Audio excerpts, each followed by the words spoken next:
14 de janeiro de 2009, Americana, São Paulo. A polícia é acionada. Um homem e uma mulher são encontrados sem vida dentro de casa com diversos disparos de arma de fogo. Logo vai se descobrir se tratar da família Tempesta, e o pior ainda estava por vir. As duas filhas pequenas do casal tinham desaparecido. Eu sou Beto Ribeiro e este é o especial Caso Comentado. Olá, sejamos todos muito bem-vindos. Por favor, não deixe de se inscrever, curtir, compartilhar, ligar sininho, marque nas suas mídias sociais, os marque a todos nas mídias sociais. Se puder, seja membro, se puder, tá tudo certo. Daí você venha comigo até o final desta triste história que envolve uma família, e mais ainda, da família que envolve duas crianças, dois seres absolutamente inocentes, que é conhecido como família Tempesta, que aconteceu no interior de São Paulo, ali na cidade de Americana, que fica, me falaram que fica na Grande Campinas, foi o que me contaram. Então, porque até tem lógica, porque muita coisa acontece entre Campinas e tudo mais. Aconteceu no dia 14 de janeiro de 2009. Logo no começo do ano, essa família foi dizimada, uma família inteira, pai, mãe e duas filhas. Por conta de dívida, por conta de dinheiro, onde a vida se torna apenas o tal do vil metal, né? Uma coisa, gente, assim, vocês sabem que eu faço meus prólogos, né? Então, rapidamente vou fazer aqui sobre dívidas. Eu acho que, assim, a dívida faz parte do crescimento humano. Se você faz uma dívida no banco para comprar o seu apartamento, isso vai fazer você ter mais energia para trabalhar e pagar as parcelas. Eu acho isso necessário e faz parte da vida de todo mundo. Se você faz dívida para você comprar um carro porque você precisa e não porque você quer ter o status também. Agora, tem gente fazendo dívida para fazer tatuagem, né? E dívidas que ficam coligadas ao dinheiro que você ganha, pegando aposentadoria de avó, mexendo em tudo para fazer jogo. Eu não vou entrar nem na história das bets e joguinhos de azar agora, porque isso a gente ainda vai fazer um especial futuro. Mas assim, o dinheiro, ele tem um preço, principalmente onde você vai buscar esse dinheiro. Quando você vai a um banco pegar dinheiro, pelo menos ali tem toda uma parte legal, você tem uma parte jurídica. Então, você fez um leasing para comprar um carro e você não vai pagar, o banco vai pegar o seu carro de volta, mas ninguém vai tirar a sua vida. Tem que tomar muito cuidado com agiotas. Muito cuidado, não tem que fazer dívida com agiotas. Primeiro que você vai pagar muito mais do que você pagaria no banco.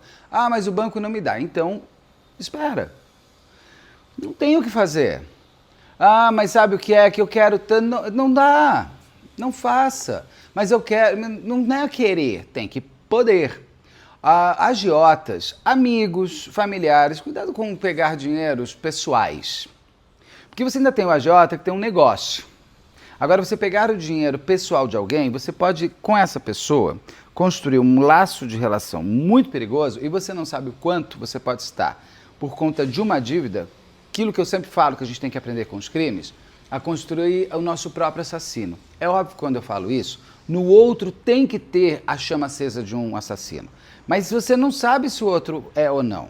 E você pode vir a morrer por um valor que pode ser alto, baixo, pequeno, grande, mas a sua vida com certeza vai ser maior. Principalmente, por exemplo, nessa família, família Tempesta, que é o sobrenome,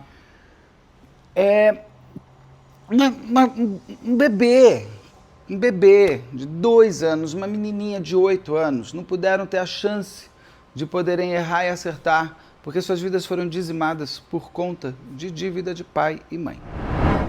E antes de mais nada, vamos aqui falar de Insider, porque a Insider está com a gente aqui, usando agora, em fevereiro de 2025, o cupom BETO, você tem 12% de desconto. E ó, eu adoro essa camiseta aqui. Eu muitas vezes vou para academia de manhã, saio, daí eu passo no shopping, tenho que resolver um monte de coisa. Claro, né, gente? Eu tomei banho antes de ir pra academia, tem uma série de coisas que a gente precisa ajudar na vida da gente também, né? Não adianta só achar que a roupa vai resolver, a gente também tem que ter um bom desodorante. Usando isso, você tem uma mobilidade fantástica. Por exemplo, a Bloquinho, tá ótimo isso daqui. E ainda, além de tudo, você tem uma coisa, ela te ajuda na transpiração, marca onde tem que marcar e desmarca onde tem que marcar. Como eu já falei várias vezes, tem uma calça Future Form, tem bolso. Isso para fevereiro com pré-carnaval, isso, aquilo, vale a pena, porque o bolso é bom para proteger as coisas. A calça repele água, repele cerveja, repele mal olhado, repele gente chata. Então usa a calça e vai feliz. Porque aí você consegue também ter essa facilidade de sair de um lugar para o outro. Às vezes você vai sair de um bloquinho e quer passar no restaurante, tá tudo bem. Não usando glitter, porque ninguém tá afim disso no restaurante, você pode seguir como se você tivesse vindo de casa e ido para uma festa. Tem todas as tech t-shirts que também tem toda essa parte. Tem as cuecas que são ótimas para você também poder, lá não fica enrolando. Tem tudo. E usando o cupom BETO, com 12% de desconto, dá uma olhada nos descontos gerais da loja ali, na insiderstore.com.br, porque ali você tem vários kits com descontos bons também, vai somando tudo, isso é uma maravilha.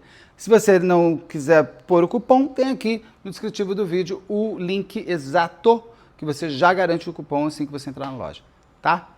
Insider, hein? Vamos começar pelos personagens principais, que são as vítimas neste caso. Robson Tempesta tinha 39 anos em 2009, Ana Paula Tempesta, 31 anos, e eles tinham duas filhas, uma de 8 anos e uma de 1 ano e 8 meses. Eles eram uma família que moravam no interior de São Paulo, numa cidade que não é de alta violência, uma cidade tranquila. Eles tinham uma casa, e nesta casa eles tinham, além da sua própria moradia, também o seu trabalho.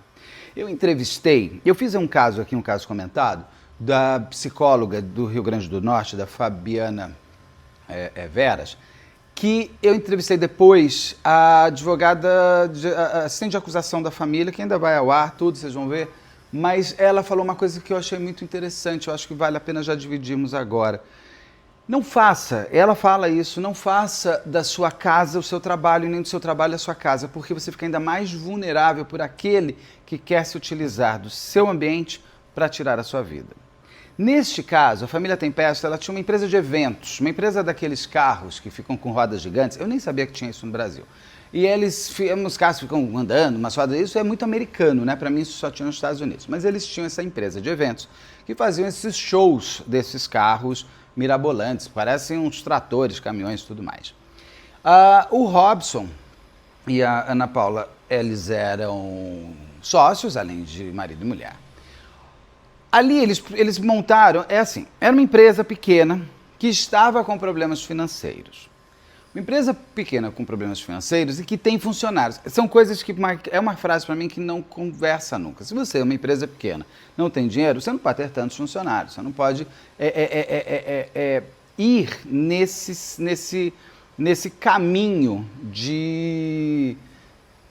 Gente, a gente tem que crescer, e crescer exige tempo. Não adianta. Mas no caso, o Robson e a Ana Paula, e não estou crucificando eles, e nem mesmo dizendo que eles são responsáveis. Eu sempre digo que os crimes nos ajudam a evitar que nós sejamos vítimas e que eu esteja aqui falando de alguém que está nos assistindo ou até mesmo de alguém falando de mim.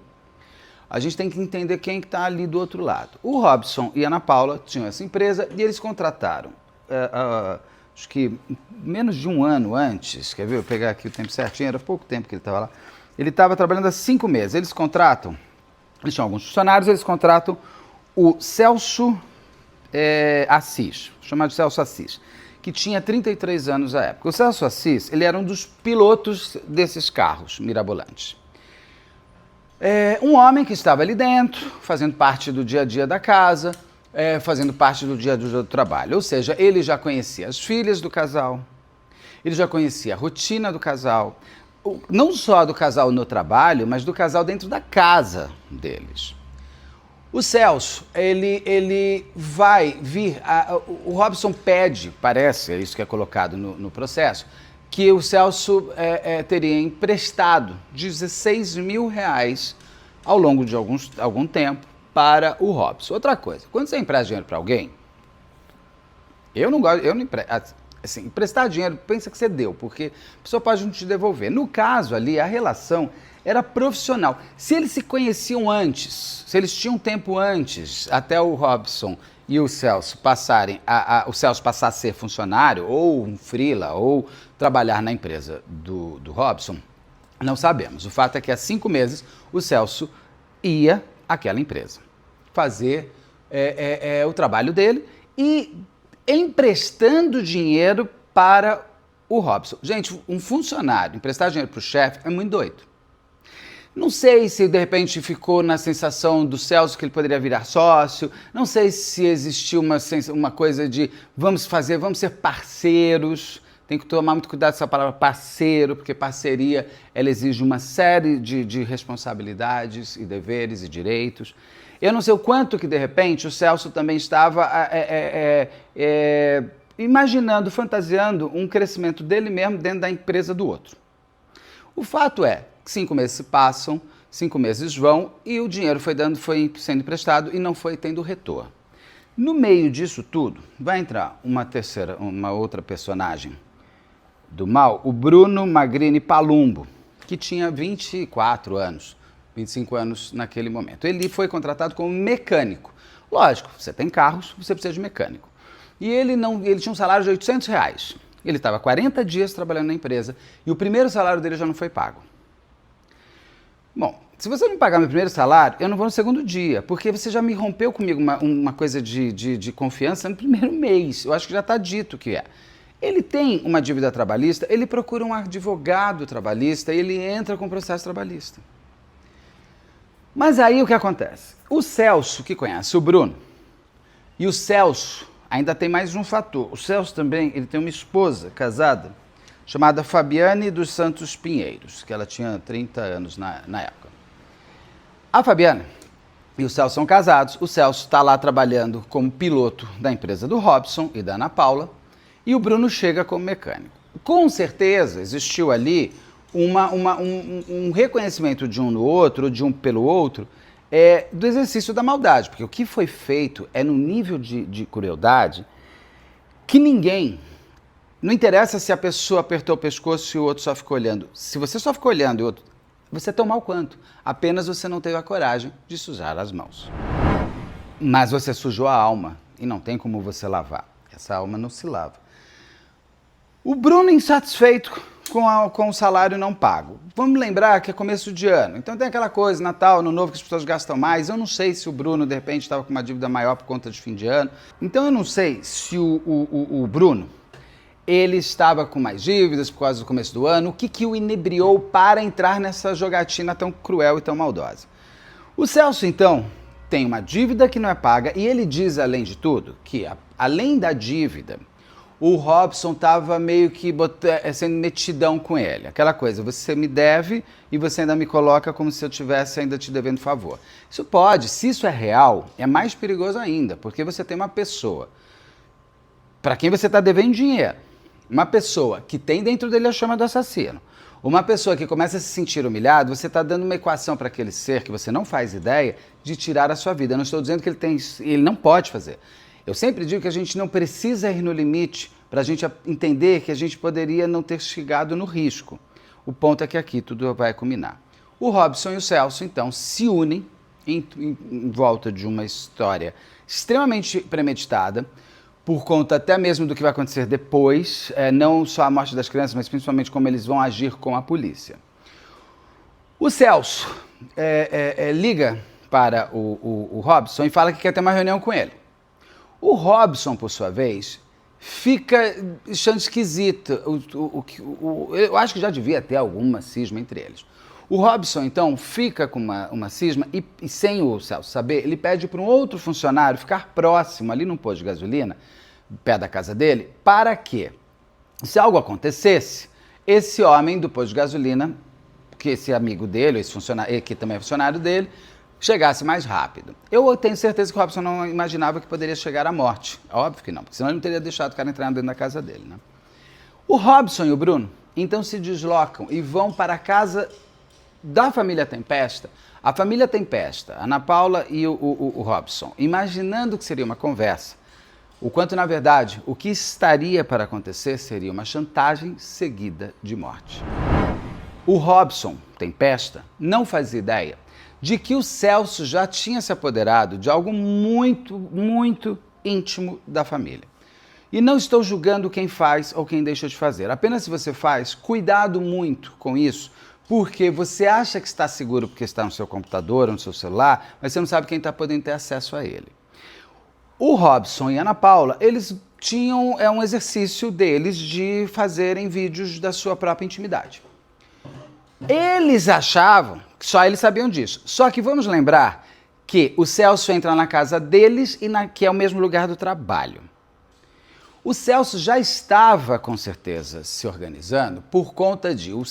Ele chega com um CD com as imagens íntimas do casal gravado. E esse CD foi gravado, segundo a polícia depois conseguiu periciar, 28 dias antes. Então você entende que ou ele ia usar aquilo como mais uma arma, não sei se me devolve o meu dinheiro ou me devolve o meu dinheiro e me dá mais 10. Porque quando é o chantagista, ele não vai ter limite naquilo. Ele tem um bem precioso. Você não sabe se ele fez cópia, né? Disso daí. Quando ele chega, o Celso, o Bruno vai junto. Esse mais novo de 20 e poucos anos. O Bruno fica brincando com as filhas da família Tempesta, as filhas do Robson e da Ana Paula, no quintal da casa. Por quê? Porque essas meninas já conheciam o Bruno. O Bruno já convivia dentro da casa delas, uma vez que a casa é junto com o trabalho. Então chega o Bruno e fica com as meninas no quintal, brincando. Fica ali com elas. Tipo, eu garanto as meninas aqui, você vai lá dentro e garante os adultos. O Celso entra. Numa conversa até quase muito rápida, tem até um ponto importante, que eles dois, o Celso e o Bruno, ainda passam pelo posto de gasolina, tomam uma cerveja com umas pessoas do posto, até mesmo para já começar a construir álibi. Isso, só que eles passam umas 5 e pouco, para confundir o horário, eles passam muito próximo a tudo que vai acontecer. Então eles passam no posto, tomam gasolina e vão para casa da família Tempesta. Num depoimento natural, a pessoa pode virar e falar assim, que horas que eles passaram? A polícia deve ter feito isso. Perguntado para a atendente, que horas que eles passaram? A atendente falou assim, entre 5 e 6 horas.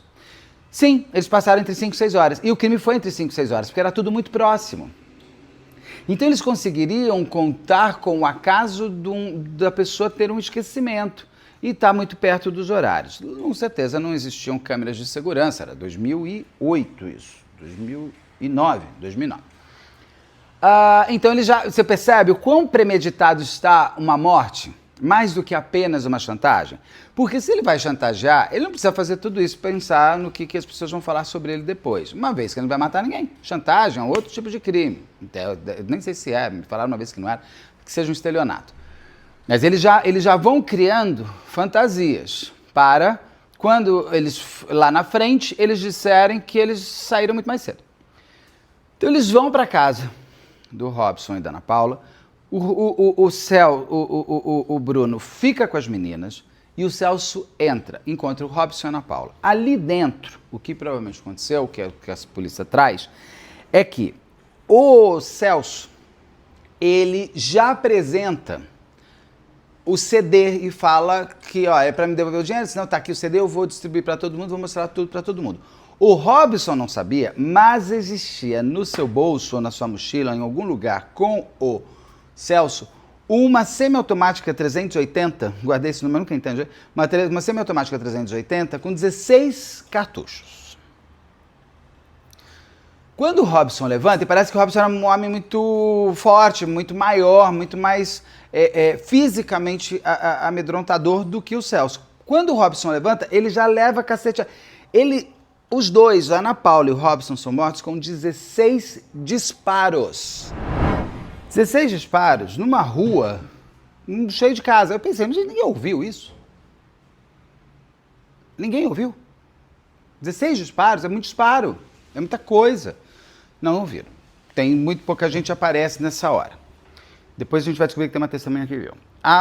Eles pegam, ele mata o Robson e a Ana Paula. E ele sai da casa. Quando ele sai da casa, o Bruno está com as duas filhas dele, das filhas do Robson e da Ana Paula.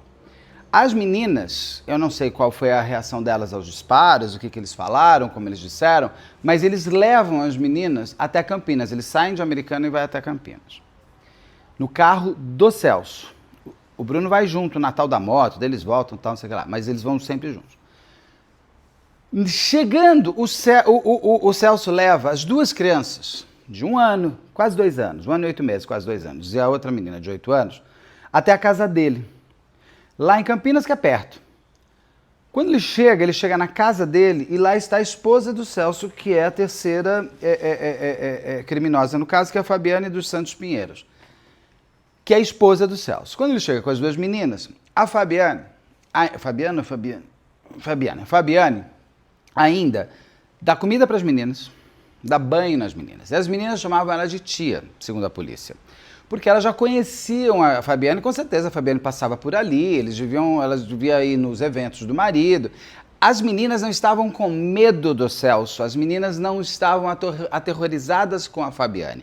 O que foi contado para as meninas ali tem versões dadas pelos algozes, mas o que a gente não faz ideia do que realmente aconteceu. E aí o Celso tem um grande problema na mão.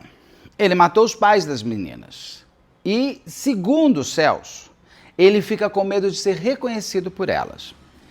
Isso me lembrou muito o Ivisota.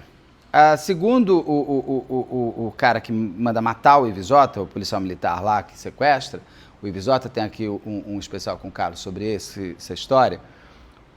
O Ivisota morre porque ele reconhece o segurança das lojas do pai dele, que é esse policial militar.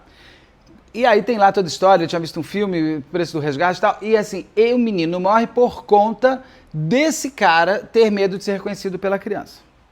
Isso foi o que o Celso fala aqui sobre as duas crianças, sobre a bebê de 1 ano e 8 meses, não vai dar jeito. Não, gente. Se você me disser que uma bebê de 1 ano e 8 meses vai te reconhecer, não tem jeito. Uma menina de 8 anos, pode ser, mas assim, é o exercício do mal que eu falo, né?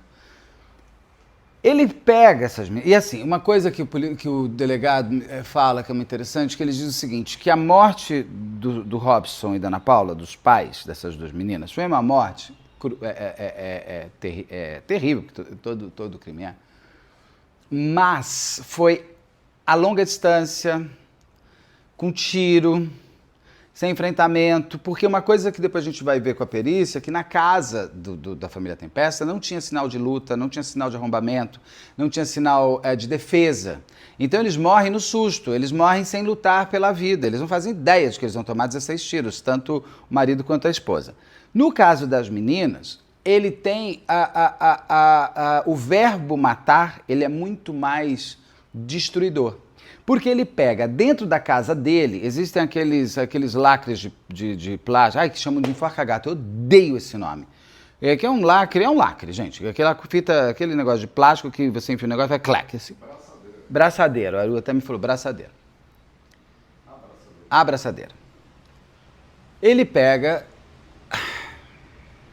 e ele tira a vida dessas duas crianças absolutamente indefesas, absolutamente sem força para nada, que não davam para ele qualquer dificuldade de nada, com a Fabiane. Diz ela que estava numa sala do lado, ouvindo. Não, você está na casa, filha, você não fez nada para ajudar a não matar. Você não pôs a mão, mas você sabia o que estava acontecendo. Você não tentou impedir que duas crianças inocentes fossem mortas. Você não tentou impedir, inclusive, que você entrasse no crime. Porque se teu marido chega com duas crianças e fala, que coisa é essa? E ele fala, matei as velhas, você pega e fala, você matou quem? Sai correndo com as meninas. Você não quer ir pra cadeia? Depois reclama que a cadeia ela é suja. Você acha o quê? Que cadeia é spa agora? Você teve o livre-arbítrio de entrar no crime. E você não tentou dar uma pesquisadinha antes para onde você vai, caso o crime não dê certo? Então, meu filho, você tem que pagar 2 vezes, inclusive, por ser burro. E aí, o que acontece? A Fabiane fica ali, e o Celso tira a vida das duas meninas com essas braçadeiras. Ele entra no carro, aí eu já não sei direito se vai o Bruno, se vai o que, ele vai com o carro com a Fabiane e despeja as meninas numa rodovia, à noite. No meio disso, já está havendo a investigação lá em Americana. Porque lembra que eu te falo que o Robson pede para um funcionário ficar próximo e a Ana Paula pede para uma outra funcionária. Eu não sei se eu falei, mas a Ana Paula também pede para uma outra funcionária ficar próximo. Eles estavam com medo do Celso. Pô, esse cara, você está com medo do cara, não recebe na tua cara, pelo amor de Deus, não recebe. Mas receberam. Esse funcionário do Robson estranha, devem ter tido algum código para ligar, ele estranha que o Robson não aparece.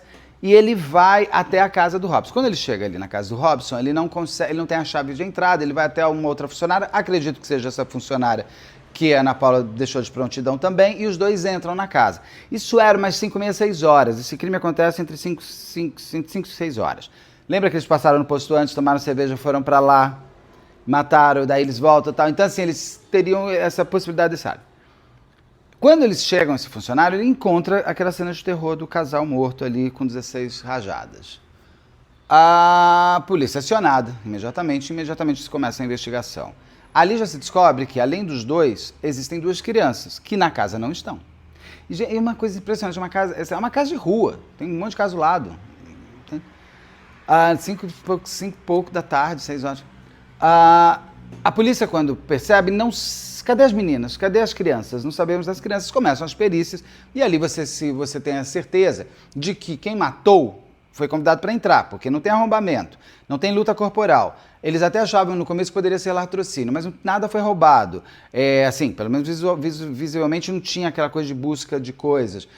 Os dois não entraram em luta corporal, eles não estavam amarrados. Tinha uma série de fatores ali que a polícia já conseguia descobrir que aqueles dois foram mortos por alguém próximo. As crianças somem. No decorrer da investigação, tentando achar as crianças, isso, aquilo, os corpos delas vão ser encontrados na parte da manhã do dia seguinte, já no dia 15 de janeiro. E ali você encontra as meninas mortas numa cena de tal brutalidade e de tamanho ódio, porque você tirar a vida da pessoa com a asfixia, que é o que eu estava falando, que o delegado conta, que eu concordo, os pais morreram por tiros, é terrível, mas as crianças sofreram mais, porque a asfixia ela é dolorida, ela é intensa, ela demora. As pessoas acham que morreu, não é. Você matar o corpo de uma pessoa sem ar, tem tempo. E essas meninas, elas tiveram o tempo de olhar para o olho da morte, que era esse tal desse Celso. Elas são encontradas ali, você olha e fala, o que está acontecendo está um crime maior do que a gente está imaginando, já maior do que já era. Os pais mortos em casa, com tiros, as duas crianças mortas na estrada, asfixiadas. O que está acontecendo? A polícia, então, começa a fazer a investigação básica. Primeiro, de um crime como esse, que tem ódio das crianças. As crianças morrem com a marca do ódio.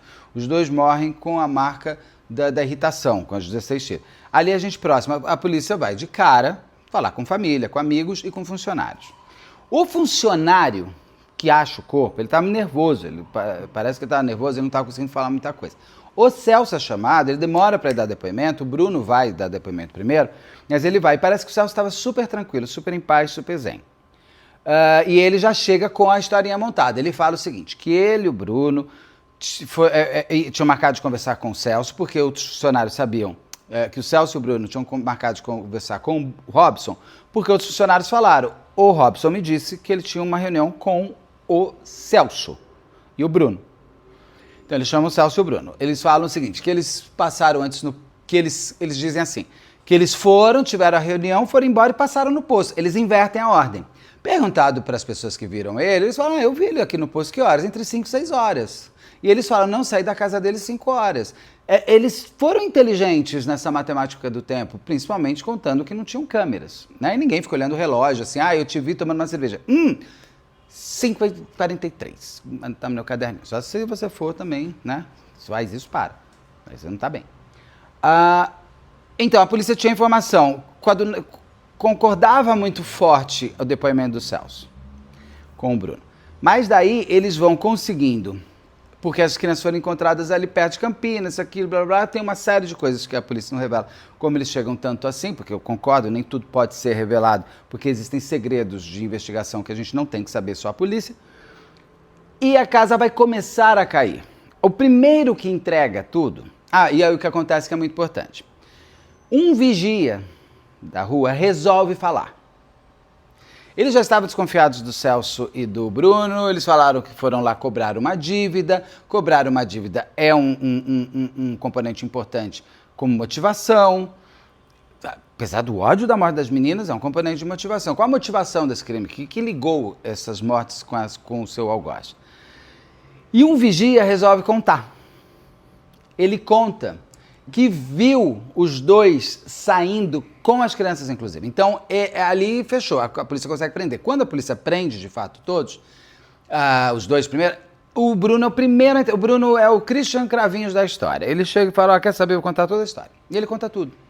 Ele não mente mais nada. Ele fala, ó, aconteceu isso, era por causa da dívida, eu fiquei com as crianças, ele pegou, matou os dois lá dentro, a gente levou as crianças para casa dele, ele matou as crianças na casa dele e deixou ali.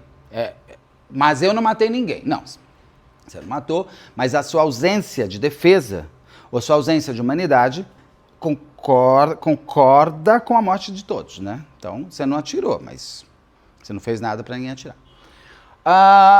O Bruno entrega, o Celso ele vai começar, vai ter surto, é muito interessante isso. E a Fabiane conta também que ela, na verdade, só ficou ouvindo as crianças morrerem e ajudou a deixar os corpos. Todo mundo topa a ocultação de cadáver, né? Ninguém topa o homicídio em si. Os três, então, são fechados na história. Foi feita, inclusive, reprodução simulada para ver se não poderia ter uma quarta, ou quinta, ou sexta pessoa, mas realmente são os três ligados no crime, os dois, o Celso e o Bruno, na casa, em Americana, e a Fabiane em Campinas, na receptação das meninas, na antessala da morte delas e depois no despejo dos corpos, das coitadinhas. Ali a polícia fecha. Só que, na hora que a polícia fecha a investigação, o caso, e se dá, a gente vai começar uma nova forma de reorganização de personagens. O Celso vai começar a dizer que ele estava em quê? Em surto. Mas, Beto, você já falou num outro que o fato de a pessoa ter problema mental... Sim, quem me falou foi o Guido Palomba no filme, tá? Então eu só passo as aspas dele. Sim, segundo o Dr. Guido Palomba, uma pessoa em surto ou esquizofrênica, ela raciocina, ela não tem o surto não o idiotiza, no sentido máximo da palavra. O surto não faz você ficar jogando coisa... Tem surtos que faz a pessoa ficar pelada na rua, mas não é esse tipo de surto psicótico de crime. Só que, aí a gente tem que trabalhar com outra coisa. Mesmo se ele esquizofrênico fosse, ele precisa estar em surto no ato. Porque você pode ser um esquizofrênico sem surto, sem estar em surto para agir. Então não foi a doença que te fez o crime. Você tem a doença, mas o crime foi opção sua. Então é uma coisa interessante. Por isso que, por exemplo, o atirador do shopping, em São Paulo, ele não foi dado como esquizofrênico. Ele não foi dado em surto esquizofrênico. E daí, quando ele está na cadeia e tenta matar um cara, ele é dado como surto esquizofrênico, aí ele vai para o manicômio judiciário. Porque, apesar de esquizofrênico, que o Matheus da Meira Moura lá realmente era já diagnosticado lá, ele no ato não estava em surto, segundo todos os peritos que fizeram a análise mental do atirador do shopping à época dos fatos. Depois ele foi dado. Não como esquizofrênico, mas sim em surto esquizofrênico. O Celso, então, ele vai se calar muitas vezes, ele vai falar que deu um branco, que ele não lembra de nada, que ele não se recorda de nada. O delegado fala que é a pessoa mais fria com quem ele teve contato na vida. Ele não é um expert mental para poder dar qualquer diagnóstico, óbvio que não. Mas ele traz elementos interessantes. Desculpa, ele foi inteligente, ele foi criar um álibi que passa no posto, ele tem todo um desenho do crime, ele consegue ser muito frio na hora de falar. Os esquizofrênicos em surto real, quando eles estão, você pega os depoimentos deles, eles estão ainda em surto, eles estão dentro da doença ainda. Eles têm uma justificativa para aquela morte. A justificativa, o que eu já aprendi é que é o seguinte, quando o esquizofrênico vai matar em surto, a motivação, a justificativa, ela é, como diz a doutora Rosângela Monteiro, esquisita. Entendeu? Então é uma forma interessante de se pensar. No caso dele, ele tem um desenho muito certo, ele falou. Aí o que acontece? Foi julgado logo em seguida, o júri até foi mais rápido do que se imaginava. O júri acontece e a Fabiane. Cadê? A Fabiane foi condenada a 32 anos e o Bruno foi condenado a 27 anos. O Celso, ele fica no manicômio judiciário durante anos para dar o diagnóstico de esquizofrenia ou não. De novo, se ele fosse esquizofrênico, não significa que a história ele estivesse em surto. Ele ficou e o julgamento dele demorou muito tempo. O julgamento dele foi feito em 2018, quase 10 anos depois. E ele foi condenado a quase 72 anos. Condenado sem Inimputabilidade nenhuma, tanto que ele está na cadeia. Ele chega a ficar, ele fica no manicômio esse tempo, esperando os resultados de laudos, isso, aquilo. Parece que ele realmente entrou em alguma coisa mental, mas ele tem que responder como ele estava no momento do crime. Aí ele foi julgado em 2018, em outra cidade, foi julgado em Piracicaba.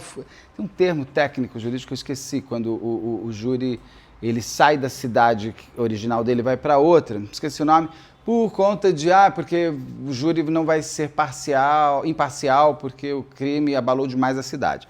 Então ele foi julgado em Piracicaba, e mesmo em Piracicaba ele pegou quase 72 anos. O promotor, à época, estava tentando puxar a pena dele para 120 anos. Não consegui descobrir se ele teve aumento ou não de pena. Isso às vezes demora mesmo. O fato é que os 3 algozes estão... Bom, vamos pensar. Um pegou 27 anos. Em 2009 já estava preso. Dá para sair, né, daqui a pouco. Você já não saiu, porque imagina, 2009, a gente está em 2025, não, imagina, já deve estar em liberdade, aquelas coisas de semiaberto, aberto, aquelas coisas. Fabiano também, se bobear, já está também, o Celso ainda deve estar preso, porque 72 anos é mais tempo, né? Então ele está por ali. É aquilo, o cara trabalhou 5 meses, matou uma família inteira, tirou a vida de todo mundo, vai ficar 70 anos na cadeia. Ele pode sair antes e aí ele continua vivo, bem, feliz, fora dela. As outras pessoas que mataram também vão sair tranquilamente e vão poder... Minha conta está paga com a sociedade. E as menininhas não tiveram a chance de poder ter uma vida inteira, né? Principalmente essas 2 crianças. Para a família Tempesta, que foi dizimaram uma família. Quanto custa uma vida, né? Qual o preço de cada um? Bom, esse é o caso da família Tempesta, que mexeu bastante com o interior de São Paulo, à época. Eu lembro fortemente desse crime, foi um crime muito bárbaro, começo de ano, então, foi bem pesado. E se alguém quiser falar sobre o crime, se algum advogado de defesa, é só mandar para a equipe betoribeiro@gmail.com, ou se quiser também falar alguém da família para contar quem eram Robson, Ana Paula e as meninas, também a equipe betoribeiro@gmail.com. É isso, é um caso mais curto, mas um caso que impacta, que eu acho que a gente tem sim que parar para pensar e conversar, gente.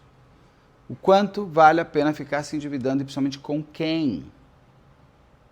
Com quem? Pra quê? Ai. Bom, é isso. Espero que vocês tenham curtido o vídeo. Tem vídeo todo dia, a gente se vê daqui a pouco. Até já. Espero você não passar. Ficar aqui com vocês, 12 badaladas, porque é meio-dia, tô gravando meio-dia, por quê? Porque tem obra aqui em cima. Tem obra aqui do lado, tem obra aqui do lado. Então, meio-dia eles param a obra. Então, eu tenho que aproveitar esse tempo para gravar uma coisa comentada. Então, eu tenho que gravar até as 9 da manhã e depois das 5 da tarde. Tudo bem que daí eu faço as outras coisas. Então, vamos dar agora. Aí a obra para, mas o sino chega. Nos lembrando que é uma hora de almoço. É o almoço que eu tenho fome, viu?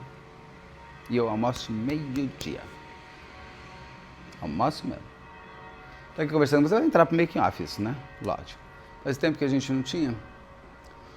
Os editores falam, Beto, você não tá mais errando, não tem mais como pôr making off. Falar, que bom pra mim, mas que pena, porque eu gosto do making off, é divertido. Olha aqui. Passou. Já dá.